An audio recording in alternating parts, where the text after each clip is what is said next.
রমজানে অনেক সময় ঘুম ভেঙে না ওঠা, অসুস্থতা বা অন্য কারণে সেহরি খাওয়া হয় না। তখন অনেকের মনে প্রশ্ন জাগে, সেহরি না খেলে কি রোজা হবে? রোজা কি সহি থাকবে নাকি বাতিল হয়ে যাবে? এই প্রতিবেদনে থাকছে কোরআন হাদিসের আলোকে এ বিষয়ে স্পষ্ট ব্যাখ্যা।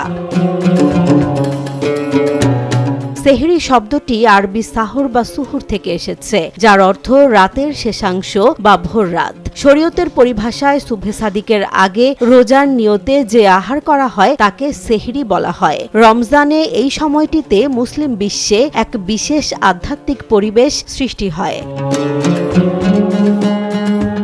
হাদিসে সেহরির গুরুত্ব বিশেষভাবে উল্লেখ করা হয়েছে। মহানবী হযরত মুহাম্মদ সাল্লাল্লাহু আলাইহি ওয়াসাল্লাম বলেছেন, আহলে কিতাব ও আমাদের রোজার মধ্যে পার্থক্য হলো সেহরি খাওয়া। সহিহ মুসলিম, জামে তিরমিজি। অর্থাৎ সেহরি মুসলমানদের রোজার একটি বৈশিষ্ট্যপূর্ণ আমল।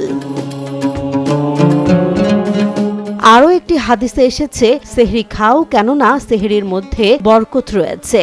সহিহ বুখারী, সহিহ মুসলিম। ইসলামী স্কলারদের মতে এই বরকত শুধু আধ্যাত্মিক নয়, শারীরিক দিক থেকেও গুরুত্বপূর্ণ। সেহরি শরীরে শক্তি যোগায় এবং রোজা পালনে সহায়ক হয়।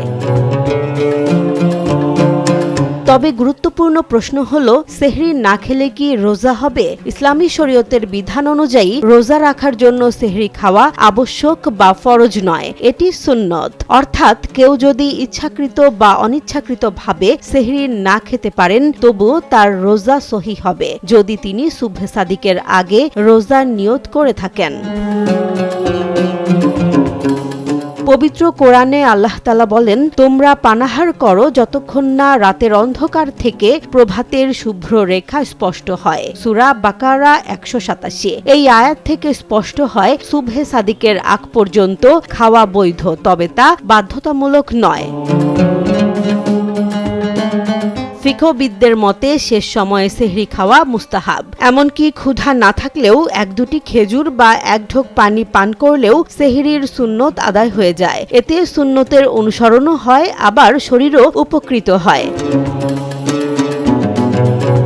সুতরাং সেহরি না খেলে রোজা বাতিল হয়ে যায় এমন ধারণা সঠিক নয়। তবে সেহরি খাওয়া উত্তম এবং বরকতময় আমল। মুসলমানদের উচিত যথাসম্ভব সেহরি আদায় করা, যাতে সুন্নতের অনুসরণ ও রোজার শক্তি দুটোই অর্জিত হয়। রমজান শুধু উপবাসের মাস নয়, বরং সুন্নতের অনুসরণ ও আত্মশুদ্ধির মাস। সেহরি সেই সুন্নতের একটি গুরুত্বপূর্ণ অংশ।